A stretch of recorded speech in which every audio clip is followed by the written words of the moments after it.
ആ നരസിംഹ സ്വാമിയുടെ കൈകള് ഓരോ വർഷം കഴിയും തോറും ഇങ്ങനെ മെലിഞ്ഞ് വരുന്നു, മൈക്രോ ഇഞ്ചസ് ഇങ്ങനെ മെലിഞ്ഞുകൊണ്ടേ ഇരിക്കുകയാണ്. ആൻഡ് ഒരു പെർട്ടിക്കുലർ ഡേ എത്തുന്ന സമയത്ത് ആ കൈ അറ്റു വീഴും. അതോടുകൂടി ബദ്രീനാഥിലേക്കുള്ള വഴി അടയും എന്നാണ് പറയപ്പെടുന്നത്. അപ്പൊ ഞാൻ വിചാരിച്ചു ഇത് എന്തായിരിക്കും ഇങ്ങനെ. അപ്പൊ അന്നത്തെ കാലത്ത് ആൾക്കാർക്ക് സയൻസിന്റെ നോളജ് ഇത്ര ഇല്ലായിരിക്കാം. അതുകൊണ്ട് അവര് എല്ലാം റിലേറ്റഡ് ടു വിശ്വാസങ്ങളുമായിട്ട് അടയാളപ്പെടുത്തിയിട്ടായിരിക്കും കാര്യങ്ങൾ പറയുന്നത്.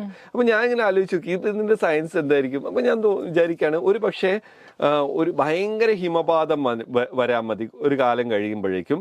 ആ ഹിമപാതത്തിൽ ചിലപ്പം ഇത് വഴി അടഞ്ഞു പോകും, ഹിമം വന്നിട്ട് ചിലപ്പോൾ അങ്ങോട്ട് ഇനി കയറാൻ പറ്റും. ഇനി അതല്ലെങ്കിൽ ഈ ഗ്ലോബൽ വാർമിംഗ് എന്ന് പറയും പോലെ ഇതൊക്കെ കൂടി ഉരുക്കി ഒലിച്ച് ചിലപ്പോൾ ഇല്ലാതായി പോവാം. അങ്ങനെയും ആയിരിക്കാം അതിന്റെ ഇന്റർപ്രിട്ടേഷൻ വരുന്നത്. പക്ഷെ എനിക്കത് ഇഷ്ടപ്പെട്ടു.